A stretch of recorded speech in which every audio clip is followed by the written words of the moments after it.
It's 8 o'clock and it's the Big Detecting Show. Good evening, Adrian. Good evening, Dave. How are you? Right. Evening, everyone. I've got to put this on. Right. A new thing I've found on here. You ready? Not me, is it? Can you hear the background music? How good's that? All right, it's a bad track. Let's buy a bit of rock. Nice. Crazy. Bit of rock. How about that? No. Bit of classic. That's what sums up our show. Dance pop? Yeah. Pop. It says dance pop. Techno. Yeah. That's good. Techno. Yeah, I'm bored now. How you been this week? All right? Busy. Very busy. Non-detecting busy, sadly. Oh, dear. Did we have to do that? Been having to do that real life crap that we have to do. Oh, dear. But busy in the background with the Archaeology and Metal Detecting magazine. Yeah, because this year that will be out for Rodney Cook, won't it? Yes, undetectable. Yes, but busy for with free. With free. The Archaeology and Metal Detecting magazine, free as ever, in printed form, and always free at www.archmdmag.com. As if you didn't know, there it is underneath Adrian. But now we're in the process of doing some behind the scenes research and planning. Would that leave fitting? It there. Yes. Leave it there. That would be fitting, wouldn't it? And talking of the ArkMD mag, another magazine came out today. Or no, it's Monday, I think. Treasure Hunting magazine in the shops. Up a bit. Hold on. Let me do that thing that I always forget to do. There you are. That's better, isn't it? Coins of Mercia and Wessex. Yeah, but something. Detecting. Oh, look, that's it. Detecting the Tower of London. Last month's episode magazine had metal detecting the Tower of London, and this month's got some interesting bits in there about moat larking, not mud larking, moat larking. And I still can't believe that managed to write an article on that and stuff, because it is the things that have come up and the history behind that, the Tower of London. Wow. And there's a review on the Atrix in there by some muppet. But how lucky are them people to actually participate in doing that? Because I'm pretty sure the foreshore of the River Thames at the Tower of London, you're not allowed to go anywhere near that. No. So how lucky are they to actually go in the moat?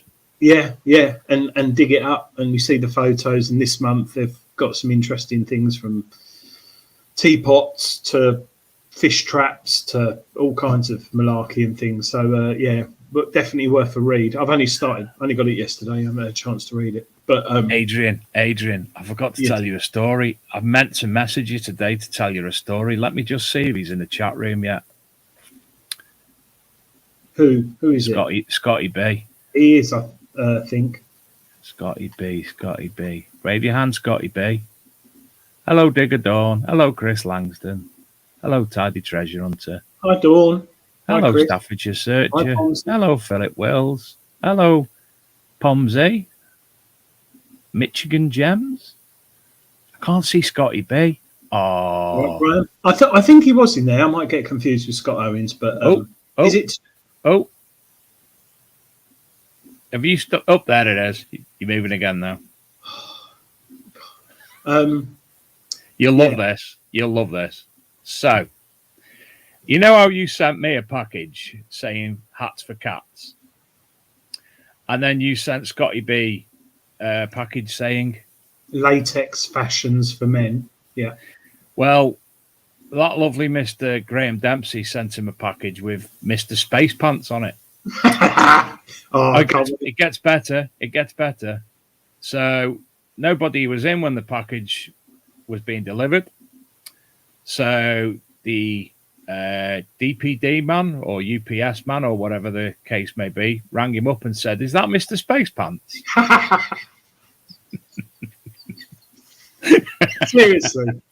Seriously, Graham rang me today, dead excited because Scotty just rang. I don't know why people don't do it more often. I'm always doing it and like changing the first line, and it gets there. As long as you've got a postcode on it, you can make up anything, can't you?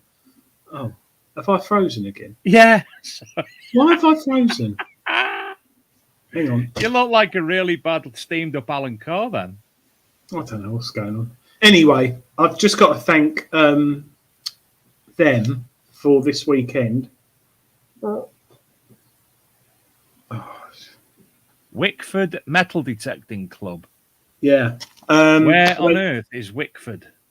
In Essex, just down the road from me. And I went on a dig with them on Sunday, and it was absolutely fantastic. Really, really good. And Steve Newman, who runs it with a few others, Lee and that, really welcomed me, really nice. And Steve's coming on the show next week. Been detecting for 40 years. Steve is, and I'm very, very, very, very, very much looking forward to speaking to him because, you're frozen again. Can you hear me, though? I can hear you perfectly. I don't know what's going on. It's just like got a cardboard cutout Adrian tonight. And I look like Michael Caine. It could be my computer. No, you don't look like Michael Caine. You look like the recent Ipcrest file. Oh, he's back in. Ipcrest file, bad version of Michael Caine. Well, Stephen has been... Steve, if you don't know him, some might know him. He hangs around with most YouTubers and stuff, but he doesn't do anything on YouTube. Been detecting for 40 years, and he's the man with a bald head and a lot of tattoos who looks like he's going to kill you at Detectival. But he's a lovely guy, and he's on next week. So if you fancy a laugh and listening to some very interesting stories, hopefully he won't turn up naked in his Roman outfit like he does sometimes. But yeah, he's on next week, so it'll be an interesting show. There's a character, and I can't even remember what film he was in, but he reminds me of him. And also, he reminds me of the wrestler George the Animal Steele. You won't remember him. No, I'm just looking in the corner of my screen. Why is it me, right? Why? I never have any problems. Dave, I'm going to leave and come back. Oh, thanks, mate. Bye. Thanks. He's left. I'm all alone. We do have our guest in the chat room, but I wait for Adrian to come back.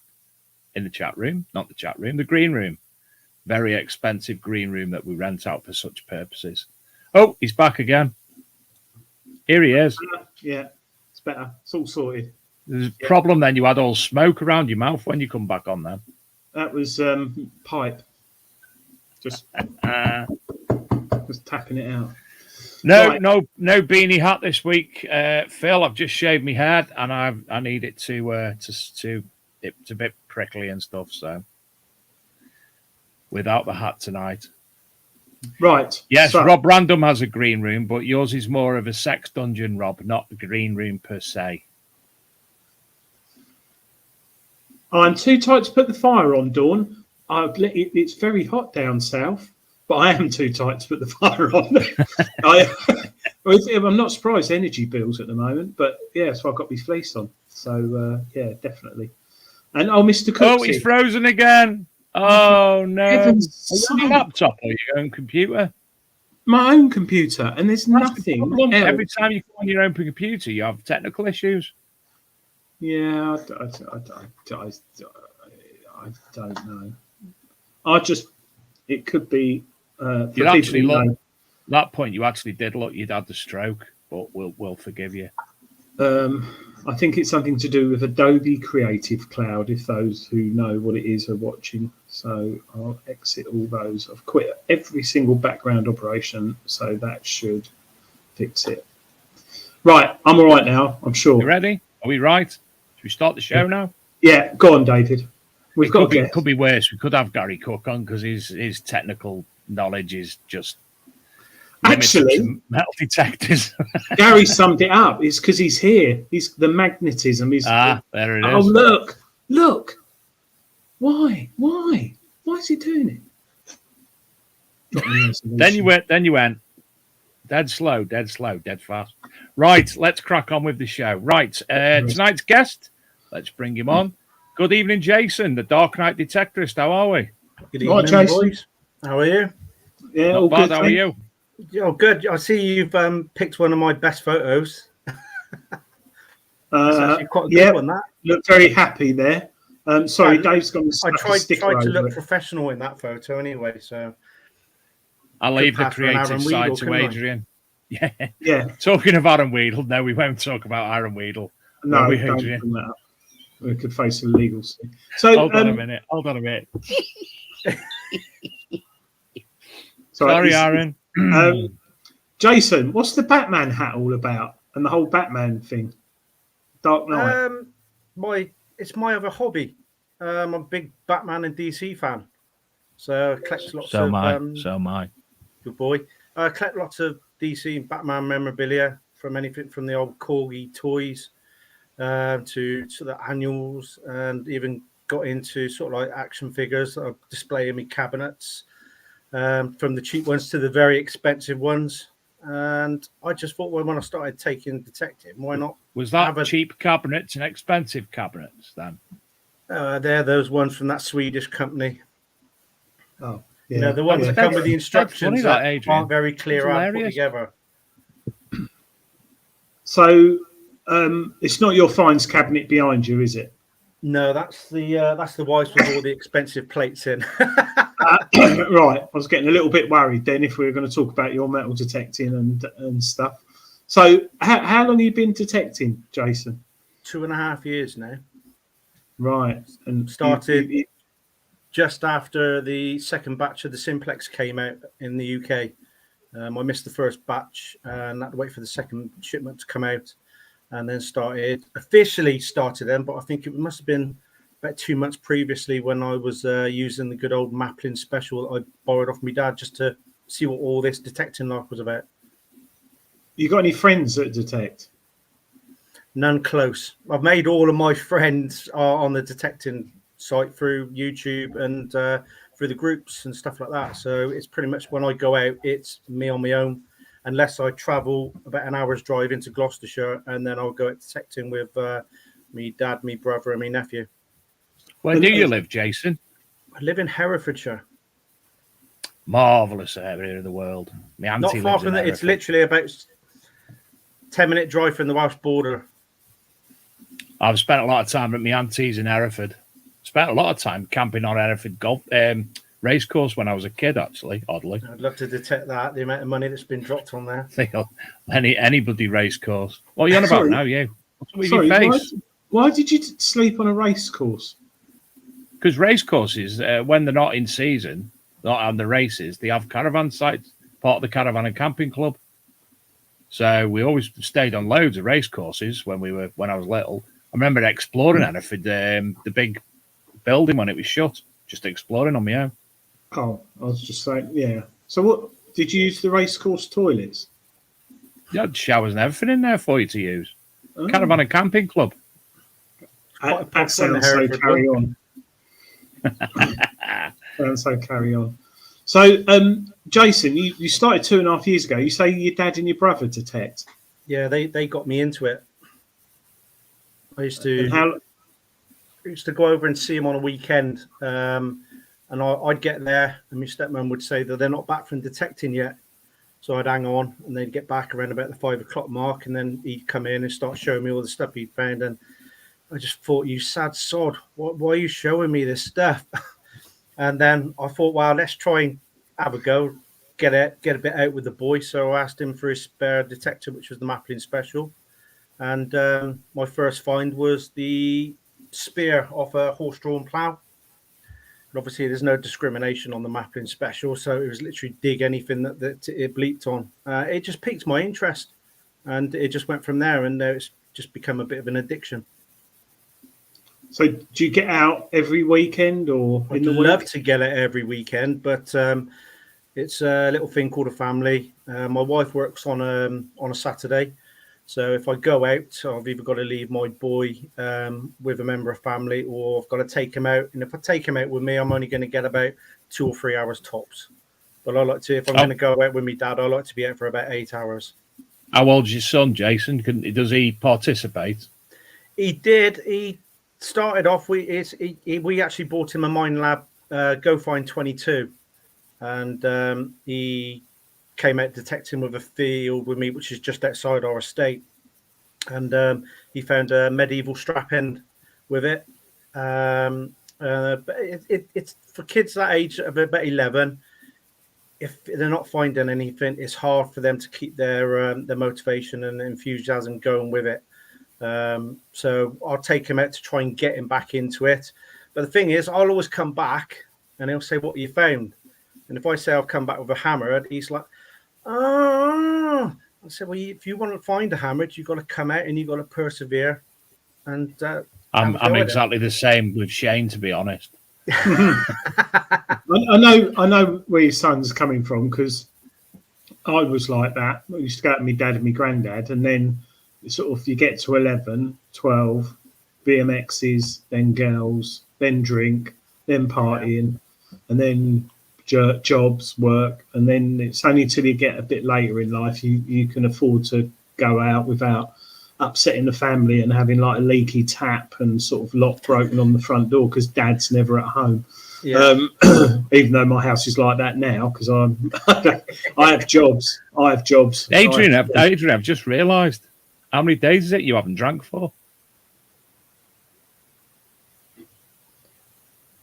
Last night, wasn't it? You've just got to bowl me up now, haven't you?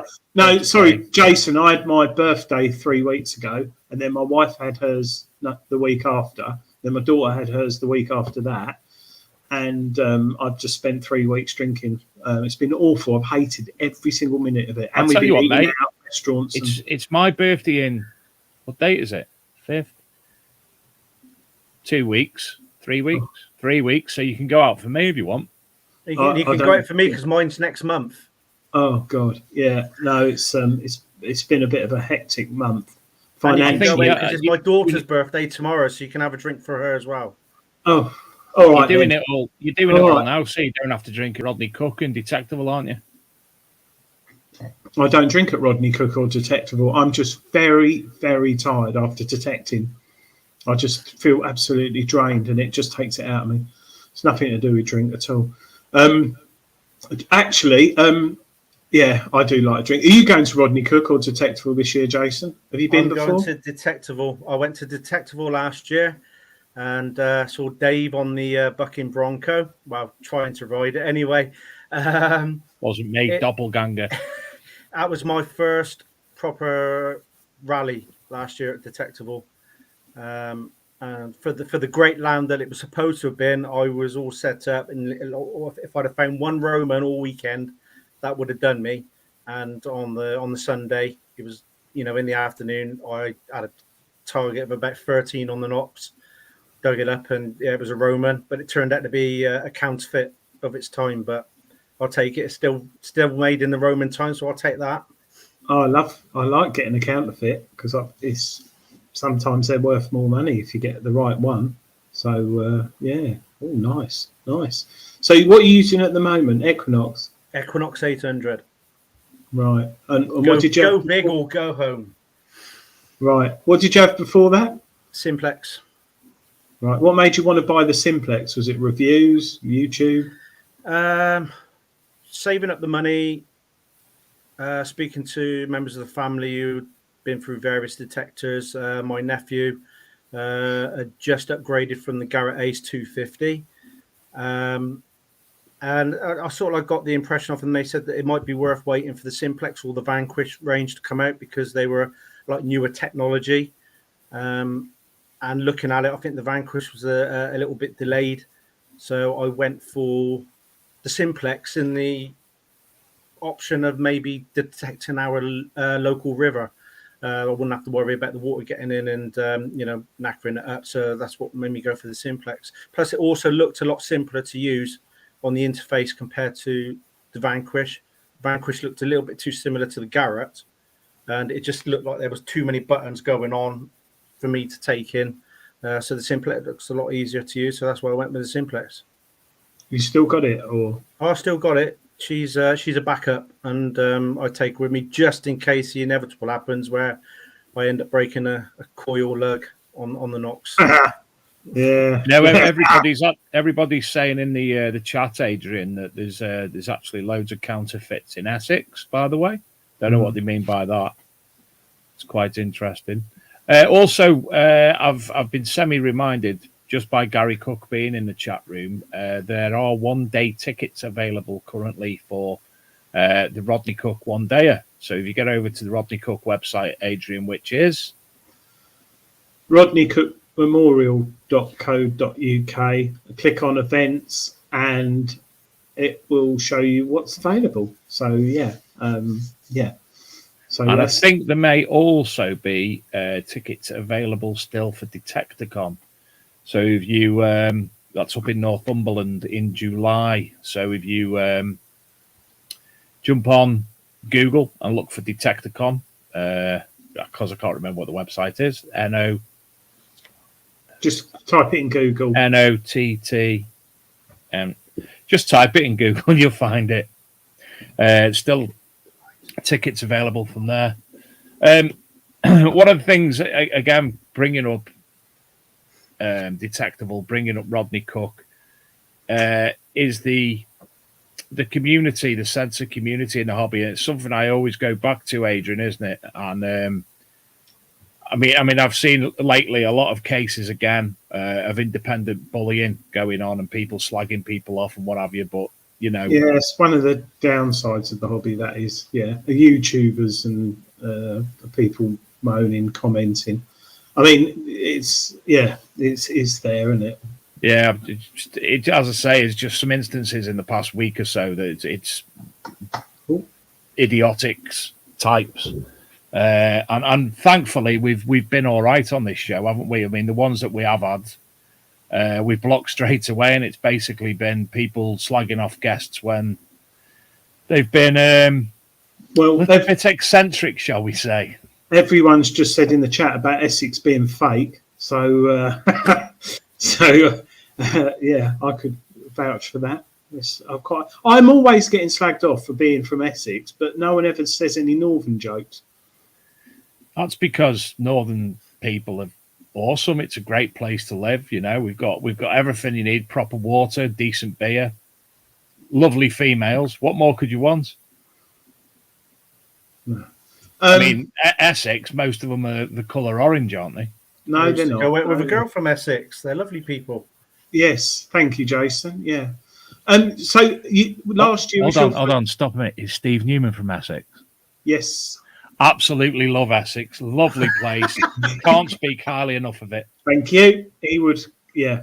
So it's your first ever event, time attending Detectable, Jason, were you blown away by how big it was, how many stalls there were, how friendly everyone was? It was just totally surreal, because in the build up to it, when the price came out, it made me gulp a little bit, considering that apparently it had gone up a little bit since the last one. But with the likes of all my mates that are in the Knobheads chat, like Steve Pettiker, and you got Rob Random, Scott from Dirt Diggers and Diggers Den Tyson Fury, and all that, they said that it was a great event to go to, and if you're going to do it, do it. So I saved up some birthday money and bought my tickets, and the atmosphere was just brilliant down there, absolutely electric. I fell at the first hurdle, like I had a few too many drinks on the Friday night. Got up with a hangover on Saturday morning. But once I evacuated my body, I was raring to go out on the fields and detecting. But it literally was just such a surreal event. And I made up my mind that, all my money was going to be saved up for future detectables. And maybe if I get a bit of time, I might try the other ones. But I didn't have hangover. I was all right. I just stayed pissed. Yeah, Dave did. Yeah. No, it's pineapple rum. I think when you're in good company and you're enjoying yourself, no one's got to drive anywhere. And you do. I don't. I get a lift kindly. I stay in a hotel. I can't stay in a tent because of what happened a few years ago with Dave. I can't trust him again. And I stay in a hotel because I like a shower in the morning and that. But everyone just gets on so well and drinks and drinks. It was just so brilliant. But I had a mindset that I didn't want to drink too much because I wanted to get up early. But my mate Robert Hunter Collinson was saying, let's have one more beer, and said, no, we've got to get back to the tent, mate. I don't want to be hungover. Just stay for one more beer. And that went on about 5 times. And I did the normal sort of like video footage when I got back to the tent for my detectable video, and I looked fine on the playback. And of course, when I woke up in the morning, it was just like, I didn't know what planet I was on. It was that bad. But luckily, we were camped quite close to the toilet, so we didn't have far to run. I think when you go out for a normal day's detecting in the sun, like at home, you get home and you're knackered and you ache. But then to top it with 8 hours of detecting, 8 hours of drinking, talking to people, walking around, sitting in front of a smelly campfire, and then sleeping on like a carry mat all night, it's no wonder. I think it's knackering. I know me and you, Dave, when we did last year, Rodney Cook and Detectable almost back to back, didn't we? We were like, needed an holiday. Well, I remember the last day of Detectable, me and you were told to go on the stage with Mind Lab. His photographs us was like that. We couldn't even go to the toilet on our own, let alone go on a stage and interview guests. It was like we were proper tired. But yeah, so I think, like you said, there's many other events. Scotty B lost his tent twice at Detectable. He lost his dress sense as well. But I think he got confused because it was actually a Wendy house. Well, we haven't got the videos, have we? But the one Scotty B dressed up as a young child with the space pants. Yeah, I showed my wife. Yes, Scotty, we've told the story about today's package and the man ringing you. Yes. And it was quite interesting because my family just thought, well, there's Dave falling off of the bucking Bronco, Scotty B in children's pajamas with a silver wig. And it was just like, my son went, where on earth did you go? I think he thinks it's some sort of secret, sort of interesting Mason group. No, I'd say worse than that. I'd say some sort of. Whoa! You can't Freemason. Some kind of bring your mannequin friend camping. Hold on, actually, you've just mentioned Dave on the Brooklyn Bunko and Scotty bin Space Pants, and then you mentioned Secret Masons group, and we're both Masons. I just remember seeing Scotty B walking around collecting all the detectable books. Oh, me and Scotty are Freemasons.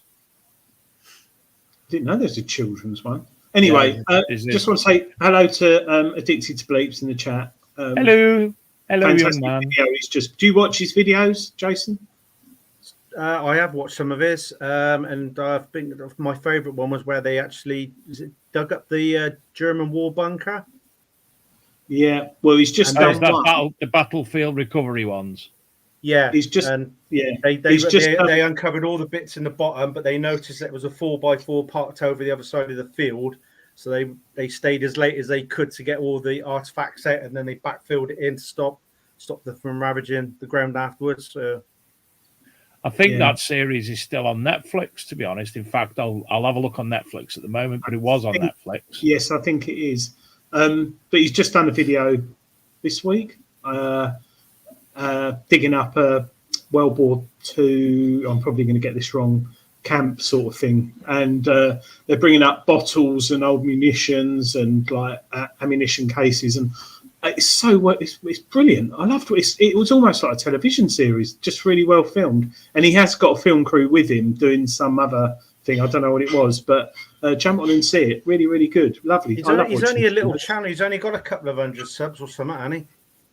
118,000 is one of the biggest. I thought it was a small one. Yeah. Yeah, it's quite. I think it might be more now, but Chris and me have got to go detecting soon. Actually, I think we're going to do it in 70s style clothing. It's actually not on there anymore. Oh, that's a shame. That's a shame. But so you do the tube of Ubes, don't you? I do. I started it just basically to, put my videos out there and see whether I can actually get any advice on what I was doing wrong or where I could improve. And it just sort of like snowballed from there. And like most people do, it's like putting stuff out there, cataloging it for yourself. And then obviously, you meet people, you make new friends. And then I started getting into the live stream side of it. And it's sort of the weekends that we have when we do on a Friday night and a Saturday night is just you get the usual people coming back. We have a great laugh, and it's basically my socializing side of it now. Is I don't go out drinking, I don't smoke, so I sit at home watching YouTube all week. How many subscribers do you have to your channel, Chris? Dark Knight Detectorist, yeah. Me, yeah. Chris, not Chris. That's Chris. You're Jason. At the moment, I think I'm on 719, which is 719. I'm happy enough for that. I didn't even think I'd get that high, to be honest. No, I think you're. Even though I love watching them, I still can't get my head round all the faff of putting it together. I'd love to, but I will do it one day. But I do it all on my phone. Do it all on my phone. Yeah. I like some of these channels, like when you had the Holtzhammer Sagas, Alex on, come back the other month, and I love watching his videos, the different aspects he has, where he sets up the tripods and stuff like that. I'd love to get into that, but I just want to be out swinging, and then I've got a chest harness to the phone, and I'll record it if it's good, and I'm trying to do more live digs if it's a decent enough tone, because there's nothing better than actually doing a live reveal. And then I get home, put the phone on charge, and then I just open up the app on the phone and do all the editing on my phone. Easy. I think what sums it up, the difference, and probably where it falls down for me, is you don't drink. So I normally go out detecting all day, come home and have a beer, and then fall asleep. I drink on a Friday night. If I'm doing a live stream with my mates on a Friday night, I'll have about 5 cans of cider, and then I feel rough Saturday. It's got to that point, 44 now, 45 next month, and the beer sort of like catches up with you a lot quicker. Yeah, Adrian can tell you about I'm waiting for it. I'm waiting for it. Yeah, it will hit me in a few weeks probably. But yeah. So what suddenly made you think, oh, no, I'm going to do a YouTube channel? Was it just to record your finds for the history, or just record my finds, and hopefully that somebody can, comment on my videos and put me in the right direction? Like, I started watching some of the channels that were using the Simplex so I could learn how to use it. and then hopefully when I'm out putting the videos out there, people could set me on a better path. Like, you want to try doing this with the machine, or you want to try this setting. But it is also a case of recording the stuff for my own personal view, and it's like, because a lot of the time I'm actually out on my own. If I'm doing the video, it feels like I'm taking people along with me now. And I mean, that's my problem. When I detect, I just I'll go on my own or with my mate. My detecting buddy, it's his birthday today.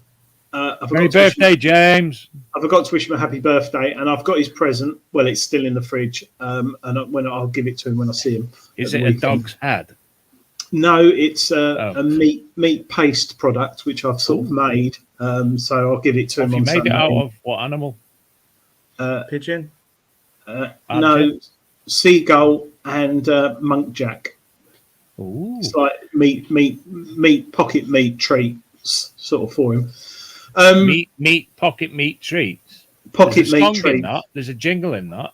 Well, it's like pocket meat you can keep in your pocket, and it's like a treat, like a dog, but you use it whilst you're detecting to keep your energy levels up. So very much protein based then. Yeah. Which the coil, spin the coil, we'll have some questions on there tonight. I've seen Digger Dawn's comment. She said she can't edit on her phone. She's just a thick northerner. I can't edit on a computer.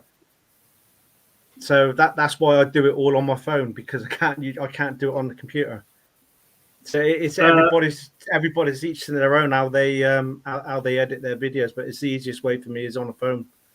I hate making videos. Luckily, we're followed by a professional camera crew, aren't we, Adrian? As you can see now in the studio. Yeah, the crew are just talking in my ear now, saying, "Oh, David, your car's going to be late tonight. The driver will be late picking you up tonight from the studio, Dave. All right, there's a problem." Yeah, that's the problem with Maestro Countryman's. It's very unreliable, isn't it? Your car, your show picks you up. That's the issue with Maestro Countryman. I don't know why that comes to my head. Yes, there's lots of questions in the chat. Phone, funny enough, my job, Jason, which it changed a while ago, I was in marketing, and I did a lot of editing and videos for the company I work for.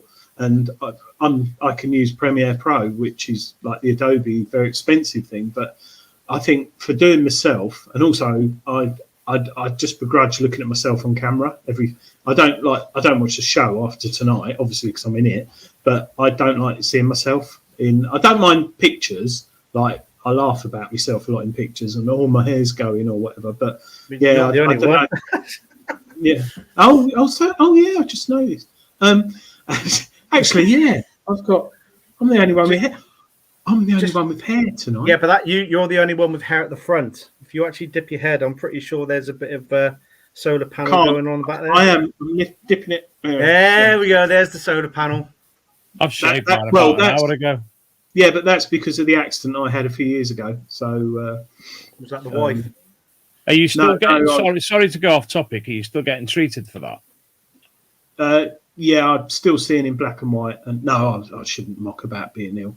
No, yeah. So yeah. Anyway, I changed that. We're going off on a tangent. We're talking about detecting metal detectors. So, what was your first find, Jason? Where you thought, yeah, you said something and jumped up and down, got excited. Was it something big? Was it something like, oh wow, what was it? First one that really set me off was my first hammer. It was very, very worn, and it looked about the same size as a 20p piece. And it was just, I ended up swearing a lot, because I couldn't believe I'd actually found a hammer. So yeah, it was Elizabeth I sixpence, I think. So yeah, I didn't expect to find one so soon. Yeah, about that, yeah. One of them. And yeah, so just literally, and it was literally, I had this dry bit of dirt in my hand, and I cracked it open, and I just saw a bit of an edge, peeled it back, and yeah, so literally I was pretty much jumping up and down, swearing left, right, and centre that I found my first hammy. Brilliant. Sorry, some people don't like the term hammy. I know. Some people. Did you notice my product placement thing? That's our new sponsors, by the way. Mine will be the Lidl version. Yeah. No, it's funny, isn't it? Because some people, when they find hammers or hammies or silver, do get very, very excited, and it is a nice find to have. It always makes me laugh though, because for me a hammer's nice, but for me it's not like wow, amazing. It's different other finds that I get a little bit more excited about. It's always nice getting a hammered. But what is on your bucket list that you haven't found yet? Cartwheel penny is top of it. Really? It's top of my bucket list above gold, because I don't like to set my heights too extreme. That people are always saying they want to find the gold. I found a gold ring on the beach last year, but it's like modern gold, so it don't really count to me. But the cartwheel penny is top of my bucket list that I'm just desperate to get. It's funny, isn't it? I've not found many cartwheel pennies. Found a few. Never found a nice. Missed one by a couple of feet last year when I was out with my family, and literally we were doing lines, and literally my brother was following the next line. Doing lines? Don't say that to Adrian. It means something totally different in Essex. So yeah, I missed it by a couple of feet, and it was in cracking condition as well. It really was. So I was really gutted about that. But no, the cartwheel penny is top of my bucket list.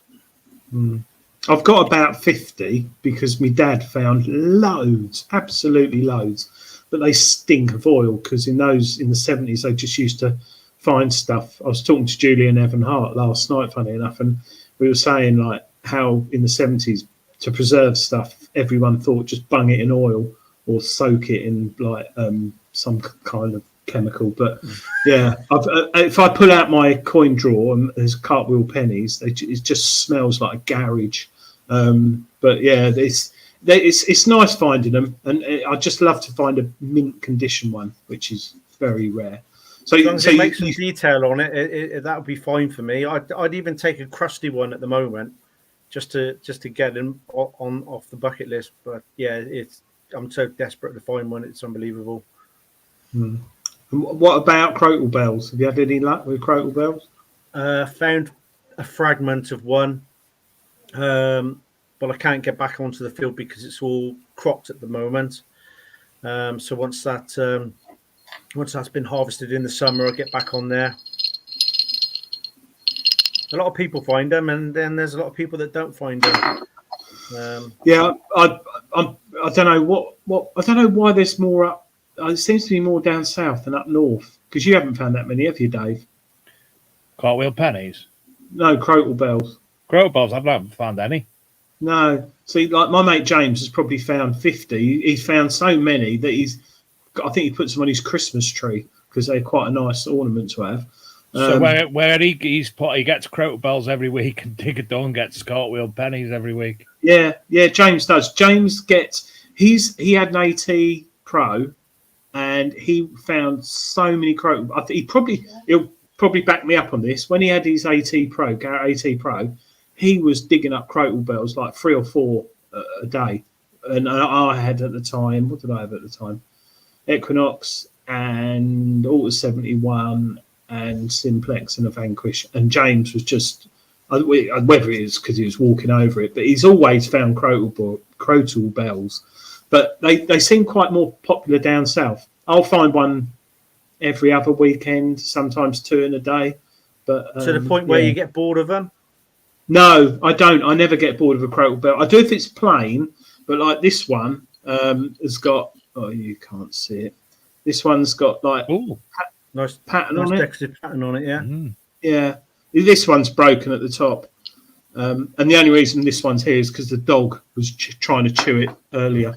But I've got some others around. But they are lovely. It's been to dog. Badger. It's been to dog school today, so it's very tired. What to do? Dog maths and dog English and stuff. No, it goes to dog classes for a day. and it has a lunchbox, unicorn pink lunchbox with her lunch in, and they train her, and she plays with other dogs all day. Honestly, it's like school. So funny. And she comes home like a typical kid, really like cocky and awkward. And then she sing the Lord's My Shepherd there. Stuff. No, Kumbaya and Morning Has See what I was doing. The dog. Lord's My Shepherd. No, she comes home all cocky like teenagers do.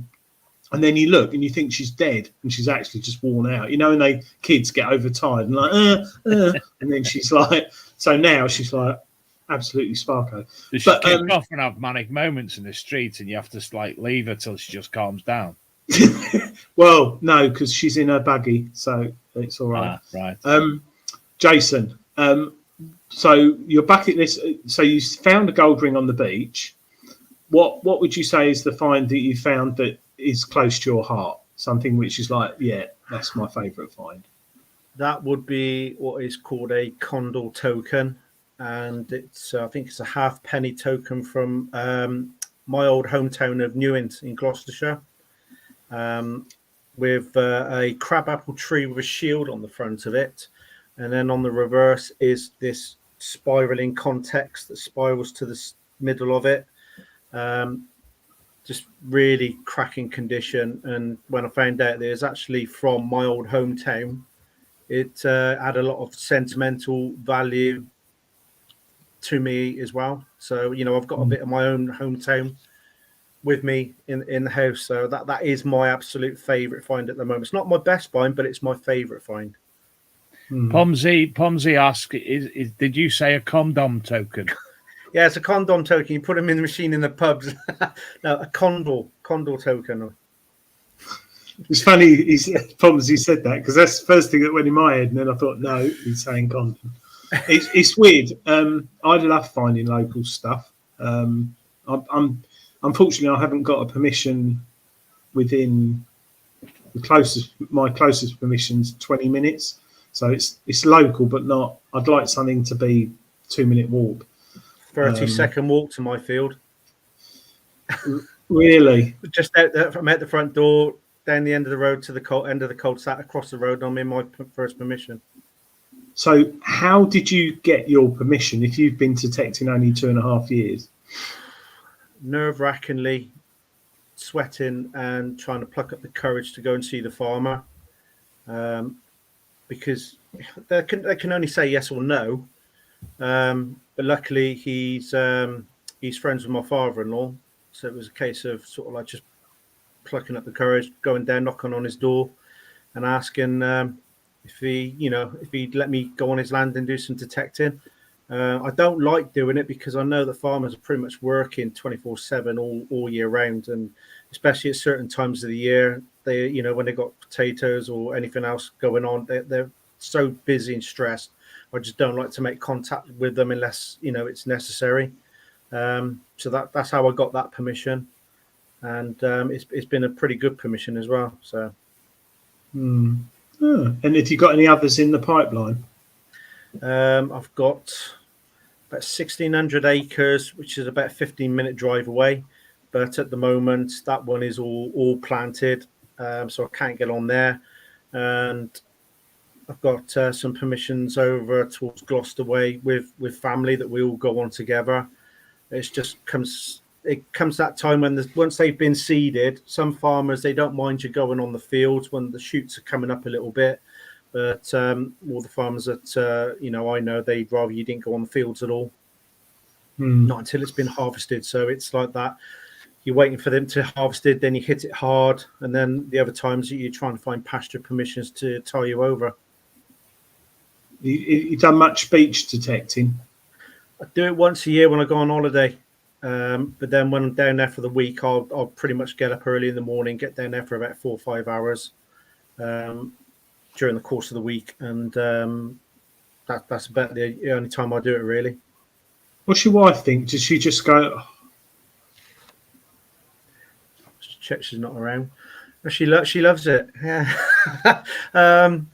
There's times when I'll get down the beach for about 6 o'clock in the morning, and then I'll come back, and if I've had a good session down there, coming up to about 10:30, 11 o'clock, and she's waiting to go out. So it's like into the caravan, quick change. And even when you come back in, you're flashing a gold ring, and they say, "Yeah, come on, I want to go out." But inland, I get home from work around about this time. If it's still sunny, then she'll say, "Do you want to go out detecting?" And I'll nip up to the family pasture, which is 8 acres, and do a couple of hours up there. Oh. I dread to think if I had a permission local to me, I'd have a few cans of beer, go up there in the evening, probably fall asleep. So, yeah, I did actually go out. Adrian, do you know what you haven't mentioned yet? Shaft. The new addition to the Big Detecting Show website. Yes. This is something we thought we'd do because it might have a bit of fun in the show. And we will edit them, David, won't we, before they go live? We will vet and edit. Yeah, because there's going to be a lot of tut. But we've invested... What? Tut. What? Egyptian mummy? Tut. Tat. Tut. Tat. Tut, as in rubbish. There'll be... No, we've invested... Oh, God. It's a southern thing. We've invested in a state-of-the-art answering phone computer system. If you go on the bigdetectingshow.com, this is going to get smashed now, I know it. And Rob Randall's going to go ballistic. Yeah, it's good because he's going to sit on it all night, and he can because it's free. So if you don't want to send us an email, if you don't want to contact us through the website, you don't use the Book of Faces, you can go on the Big Detecting Show website, and it's all free. If you close that, Dave, just close that. I've never seen that picture before. That's mint. Yes, go on. If you scroll down,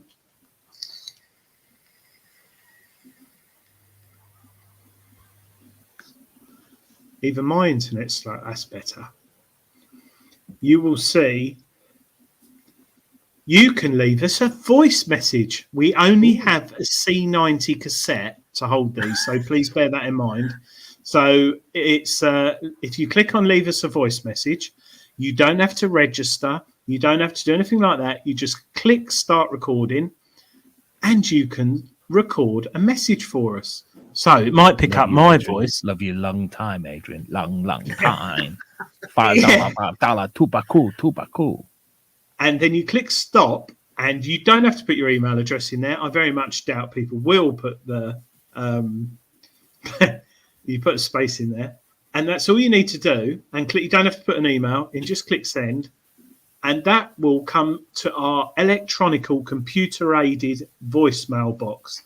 You've just opened Pandora's box for Rob Random there, haven't you? Well, if it keeps him happy and it stops him in doing bad things, all the best. But yeah, we've only got a C90, or is it a C90 or a C60 tape, Dave, in there?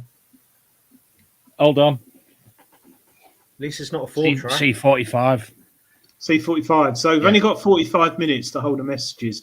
But if you want to go on there and just leave a message, or it's 4 o'clock in the morning, you can't sleep, and you want to talk to Dave and tell him a story about pastry making or how you... Do you know what would be good if people do phone in, ring in, leave a message on the C45 and any funny detecting stories?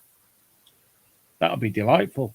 And I'll tell you what, I'm even going to smash it now. We'll give a prize each week for the best recording. Ooh. Now that Rob could... Random, keep it clean. Yeah, no swear words or any libel or anything like that. But yeah, it could be the best way to clean the interior of your car windscreen, or simple ways to get the most extraction out of a toothpaste tube. I don't know why I'm talking into the microphone. But yeah, any tips? Yeah, let's go for it. It's going to start coming in now. I know it is. How to clean the carburettor of a Triumph, Dolomite. Yeah. They had carburetor problems. They used to have carburetor problems. So yeah, so that's there. We put that on the website, didn't we, David? You did, not me. You messaged me and went, do this, do this, do this. Can you show us your picture again? Because I like that. Your picture. My picture again. Hold on. Because that took me ages to take that photo. I like the way you got me in that exact suit that I would normally wear. I like this wibble wobble, wibble wobble, wibble wobble. Yeah. So we use SpeakPipe. You know what? I've got to say, I don't like the picture because it reminds me of me trying to be Anson Deck, and I don't like them. But because they both need a big slap. But yeah, they're not real Geordies like Scotty B. No, that's true. But yeah, oh no, that's the wrong page. Don't want that page, do you? Oh no, David, no. So Chester football. Oh, Pornhub. Oh, we're not Tony K Wood. Oh, have we told them that joke? Tell them the story. Tell them the story. This is naughty of me, but a few months ago, Tony Kaywood posted a video on the Atrex, and he told people how to update it via their PC. And as he typed in the web address, it had things like West Ham's scores and Reuters homepage. And I looked at it, I thought, oh, that's interesting. So I thought, I know what I'll do. I'll Photoshop in HTTPS www.pornhub.com. So I photoshopped it, saved the image, and WhatsApped it to Tony and said, Tony, you've just posted a video. Have you realised what your search history is? The poor bloke, this was 11 o'clock at night, the poor bloke got out of bed, came downstairs, told his wife he had to quickly do something on YouTube and took the video down. And then messaged me and said, thanks, Adrian, you're a star. He won't be on here because he's what.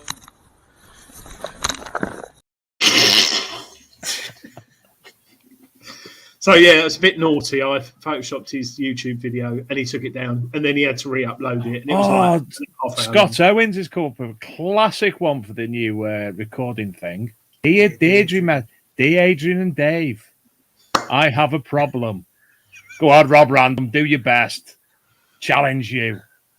If it's about your shaft, go to your nearest dealer or distributor or manufacturer. We can't do anything with shafts, Dave, can we? No, or girth. We're not good with girth. No, or your coil. I'm especially not good with girth. Problems with their coil. We can't advise on that. So go to your nearest dealer. Plenty of them out there. So, Deirdre, I like that. I'll show it at the bottom of the screen. Oh God. Yeah. I won't play. How do you keep track of these now? Did he come to you? Dave, I sent you a message. If you look back at the message I sent you, you can get alerts and listen to them and delete them. And so then how do we put it on? Can we share? How do you need to you need to play the cassette. Yeah. You need boot up your Commodore 64. Yeah. Put the cassette in the Commodore 64 and then translate it electronical to floppy and then put it in the Big Detecting Show website server and upload it and it will play. We play it by the server. Right. Yeah. What's a server? Yeah. Is that things that you lean on and break? Yep. Don't say that because my company might be watching. Something happened this week. Yeah. I don't think anyone from work is watching. But anyway, yes. So let's do a bit of coil spinach, shall we? Yeah. Oh, no, I have to find it. Where is it? There it is. Show me your coil. Well, I've gained 2 subs being on tonight, so thank you to new subscribers. How do we do this now? There we are. Sharing the screen. Have you got new questions in? Message number 3 is done.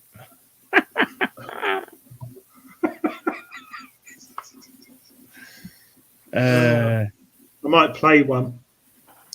Spin the coil. Definitely need a jingle for that, don't we? Right, here we go then. Spin the coil. Who doesn't love spin the coil? Have you, Jason, ever metal detected in the snow? Don't get enough of it here in the time I've been doing it. Heavy frost, I have, yeah. Literally, I have, Adrian. At the coil. mine was quite hilarious. Do you know the Peak District well, Adrian? Is that near Kendal Mint Cake? No, that's Lake District. The Peak District's in the middle, Buxton and what have you. Yeah, I do know. When it snows up there, it snows several feet deep with all the what they called drifts and what have you. And I basically got asked to go on a ring recovery because there's several areas there where the fields get taken over by people on sleds. And someone lost the ring. So I was metal detected in about a foot of snow trying to find someone's ring. Didn't find it. I personally have detected... Usually good at finding rings. Sorry. I've detected in snow a few times, mainly frost, but where I am, my car's crap in the snow, so yeah, I haven't done it a lot. I think I'd be frightened of swinging the coil through the snow on the knocks. Oh, yes. In the cold and gets brittle, could actually snap off the lugs. That's when you have to get out the simplex. Yeah. Well, I got a backup coil, so because I'm running the 10x5 coil tech at the moment. It's the lugs you want to protect. I'm on my third coil on my Equinox.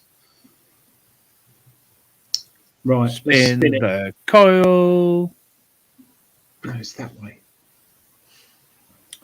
The longest you have ever detected. We don't mean distance. Day, hours in a day, yeah. Yeah. It's probably about. I think it was 9 hours was the longest one. Light early in the morning. We were having such a good day. We just carried on going. So it was about 9 hours. Adrian?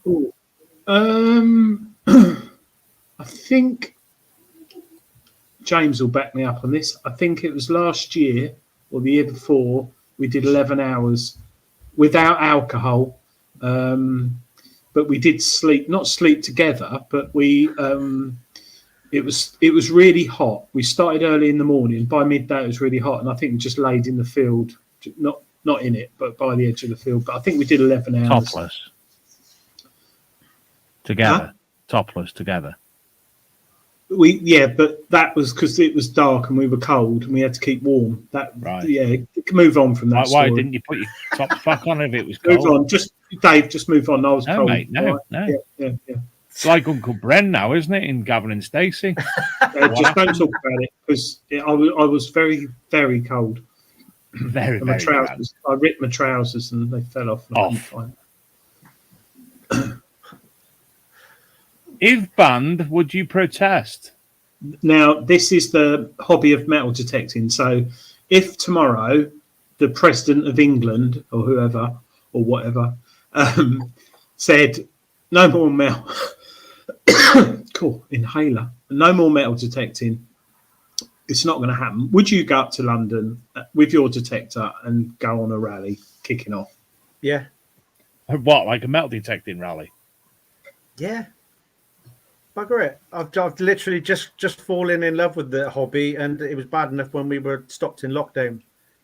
You know, and even if you had permissions that you could walk to, you still weren't allowed to go out detecting, and that was bad enough. So yeah, if they said that, right, you got to stop it, I'd be proper pissed. I think I would, Adrian, but I don't think I'd go waving placards down Downing streets.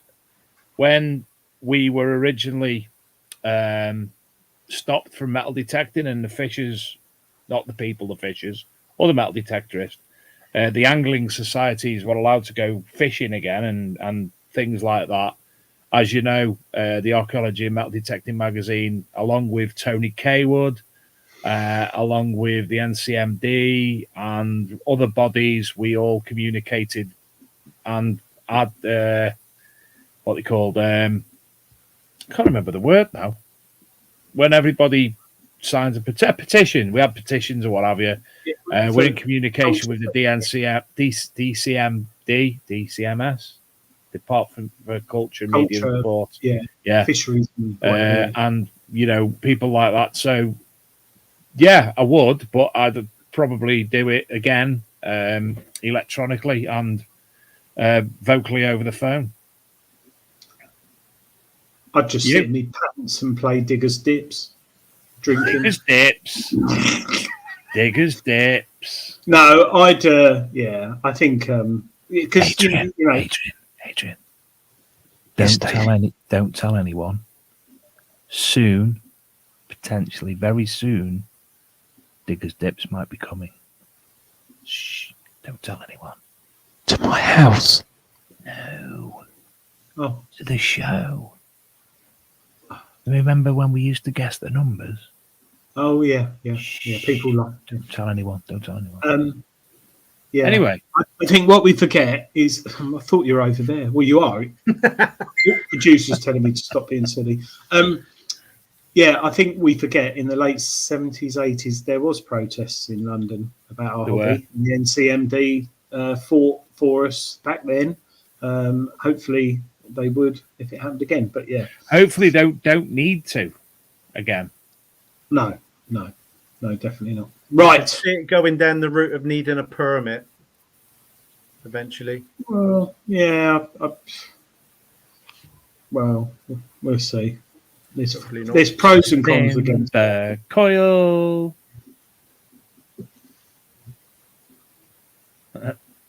What's a detecting magazine, Adrian? Oh, it's meant to be an I and a C and no. Do you have or subscribe to a metal detecting magazine, Jason? I got some copies of the treasure hunting magazine. Boom. I do believe that I had one of my pieces in there last year, which was a Queen Anne bust, which could have been like about that big, early horse brass. That featured in one of them, and I received my free copy of it when it was published in there. I like you got a free copy. You got a free copy, did you? Yeah. My dad buys them religiously each time one comes out. So basically, what we do is we share.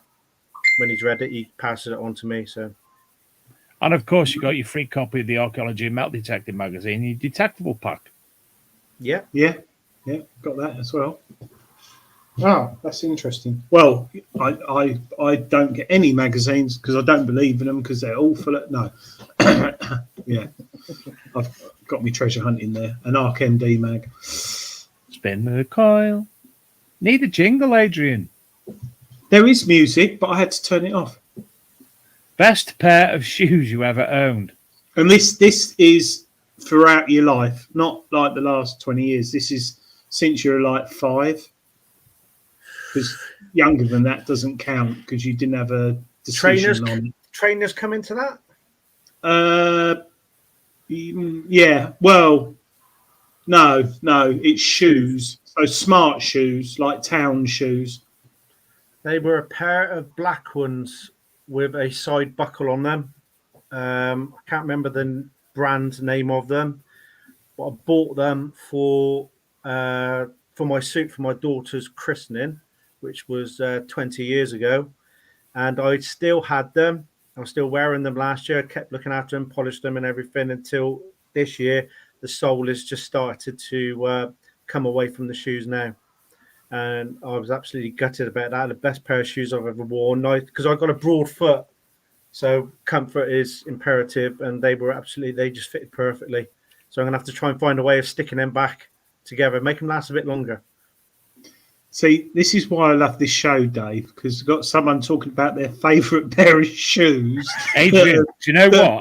I'm so torn over this, so torn. I had it in my head of a certain pair of shoes, and then Jason's just said about comfort and wide fitting, and a brand new this week pair of shoes has popped straight into my head.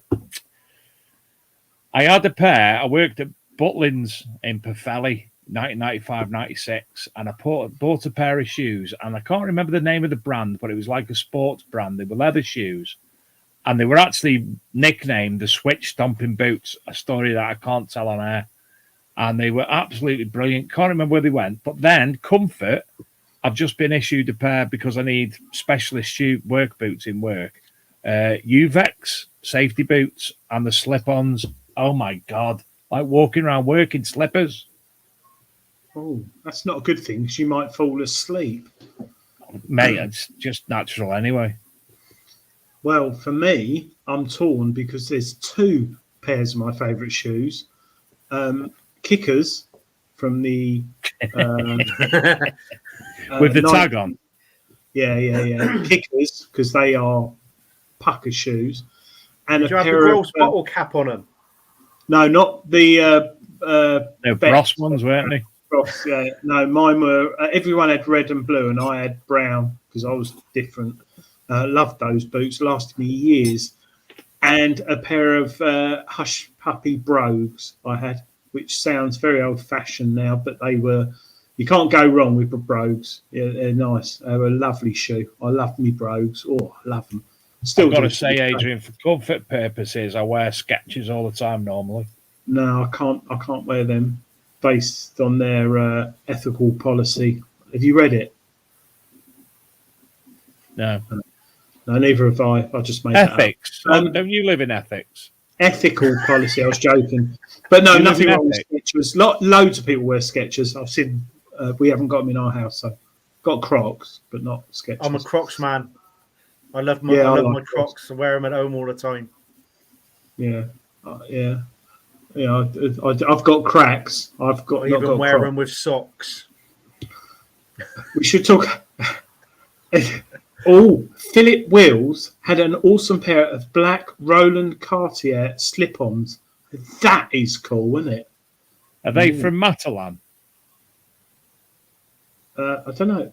I just made it up. Just threw it out there. Spin the Dawn had red kickers. Oh, yeah. I can imagine Dawn in red kickers. Yeah, I can. And she'd definitely know she'd be she would be past the Bros stage. She'd be more. No, the Dawn wouldn't be Bros. Dawn's well too. She would definitely not have been Bros. I don't mean age-wise, but she's not a Brosette. Couldn't see her. Back to shoes. Detected in flip-flops. I don't like flip-flops.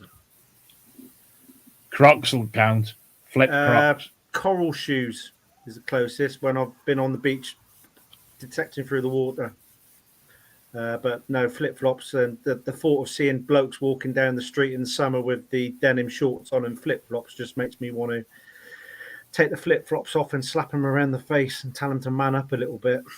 You'll have to come and find me because I wear me slip-flops with me shorts all the time. In fact, I'll be out tomorrow. Where the sun's out, guns out, and all that.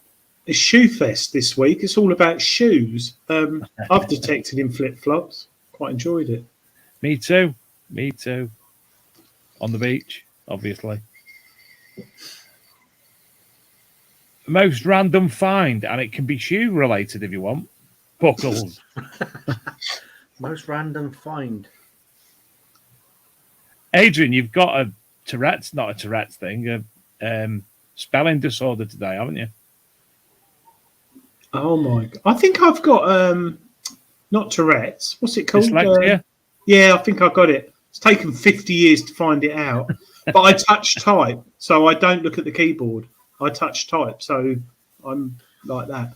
And considering our producer's so strong on us and the whole team behind us, we're under a lot of pressure. I mean, we get to studio at 4, don't we? Go into makeup, then we have a rehearsal, and then we run the scripts, and it's just too much, mate, especially with a full-time job. So I think we need to actually speak to the script writer because there hasn't been enough girth and shafting today, has there? There is a shaft.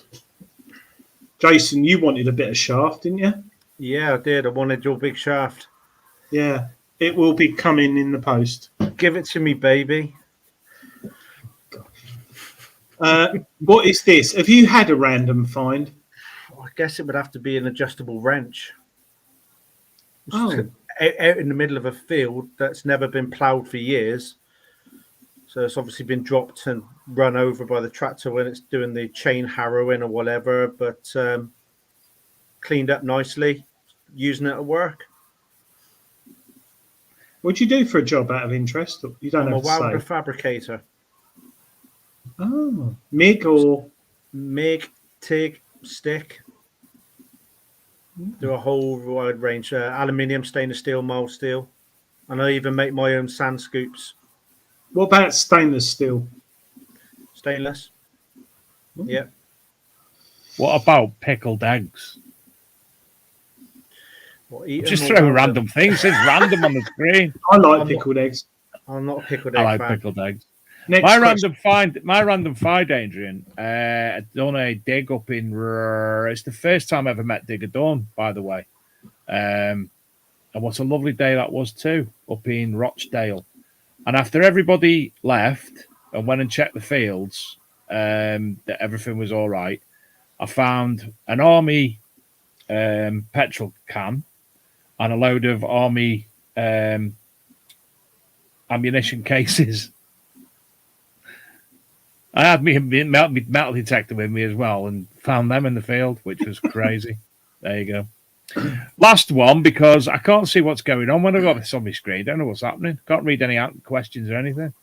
Annoying thing about detecting.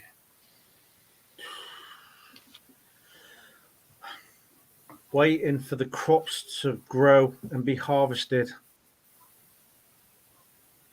Adrian?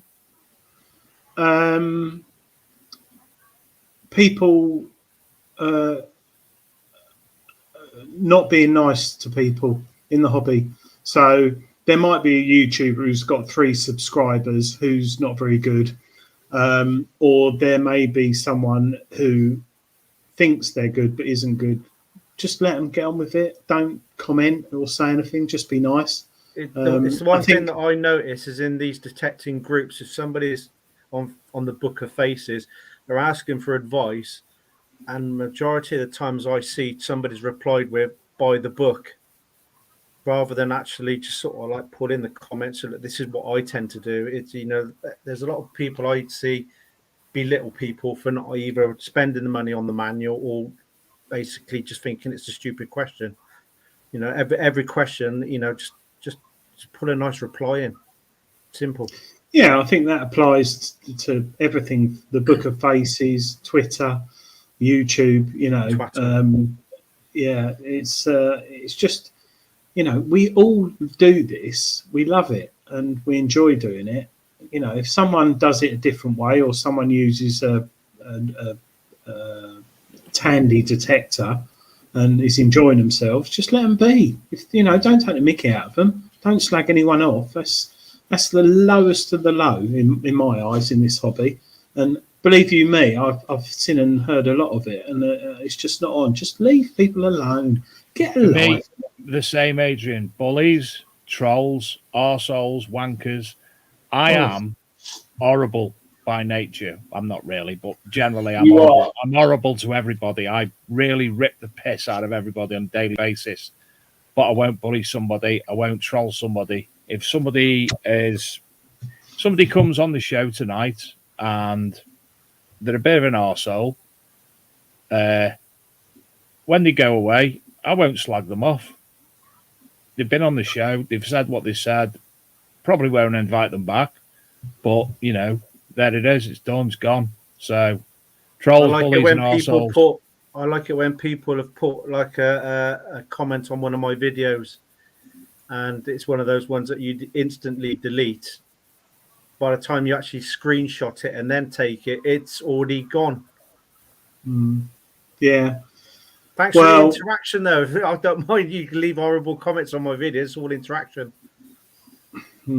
I think the only person's video I've ever commented on, with all honesty, is addicted to bleeps. Is Chris.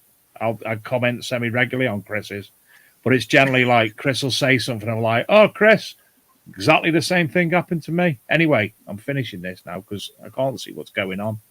There we are, back now. Yeah. Couldn't see what was going on. Yeah, nice bit of spin the coil, and I'll see if we've had any voice recording, shall I? I think we've had the same person leave something. How many have you got now? 2 are off me, by the way. Show website. Got it on your floppy. You said Random.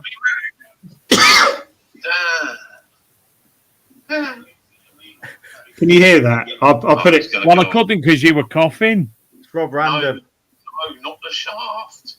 The floppy. And then put it in the big detecting show website. Got it on your floppy. You said this couldn't be rude. Damn. Oh, he's going to go on about his shaft, isn't he? No, not the shaft. So there's a few on there. That one seemed okay, but yeah. So I think if anyone's got any gripes or problems, just put it on there. Even if you don't want it on air, just say at the end of it. Just say, I don't want this published.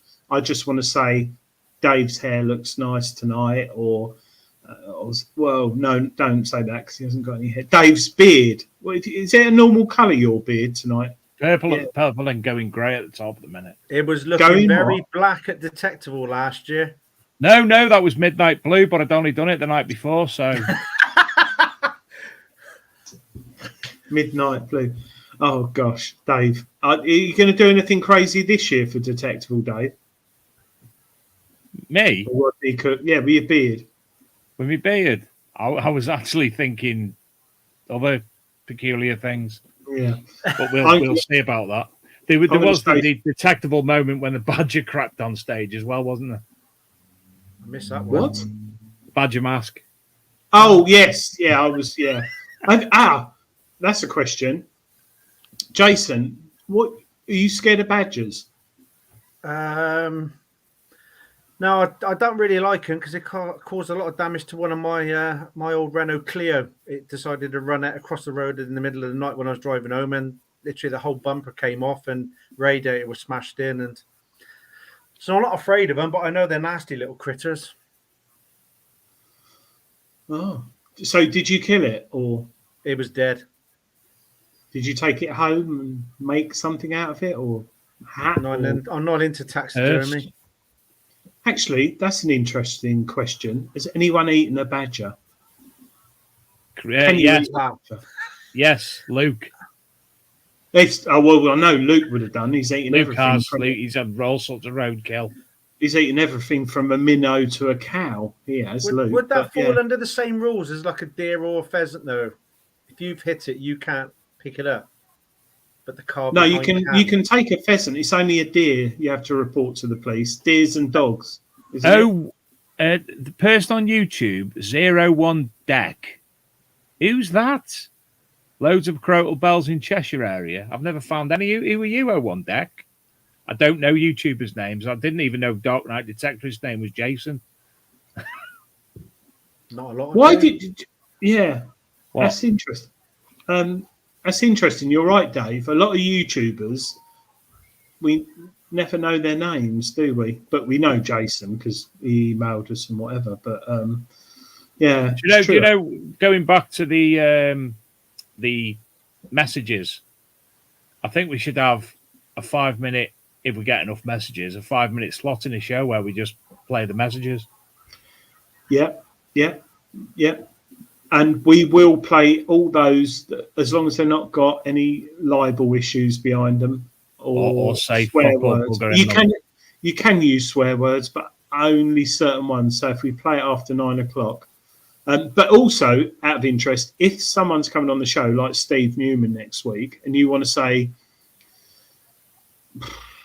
why does Steve have a big chain around his neck like that thick? You can ask that question. Or does he wear slippers? And if so, does he? What type? What size? Does he wear ladies' underwear?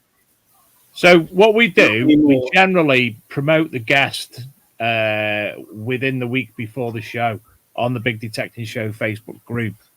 So if you see who the guest is, well, I'll also add a link to that, the image, the promotion of the guest.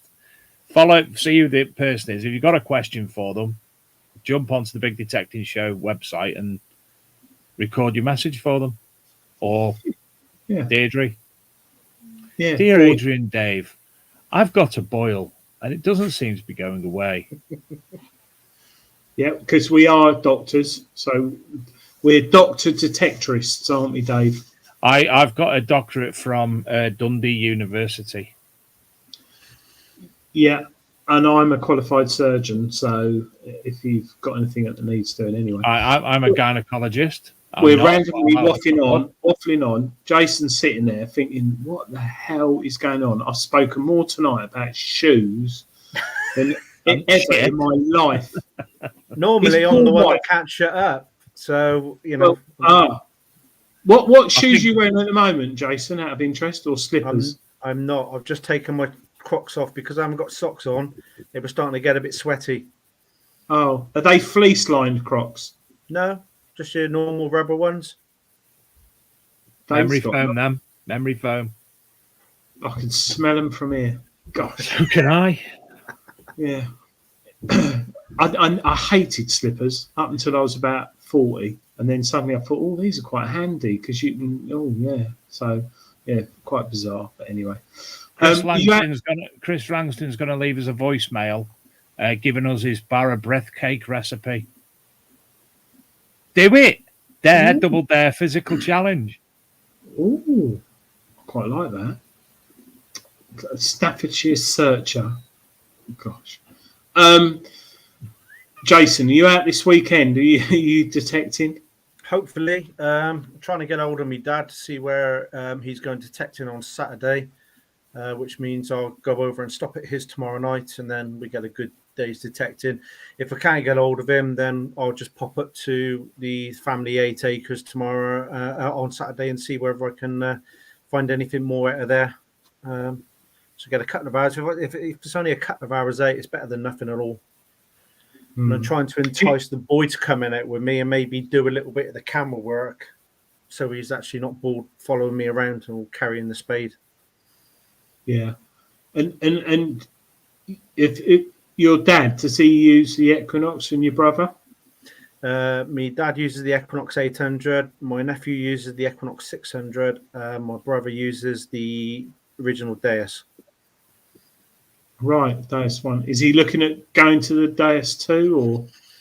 I think he's gonna let it see how it goes out. He's heard a few rumblings. Some people are having trouble getting on with it. Some people are getting on with it, but it's a lot of money to outlay, for what he needs. He's doing all right. He's finding good stuff with the original Deus, so he'll probably wait. And I did think he said he was waiting to probably buy the coil separately and maybe the control box on the earphones, because it all uses the same stem, shaft, length, pole, stick. Digger Dawn said, "Don't listen to Chris about his food. It's always minging." I wouldn't know Dawn because he doesn't turn up and bring cake when he promises cake.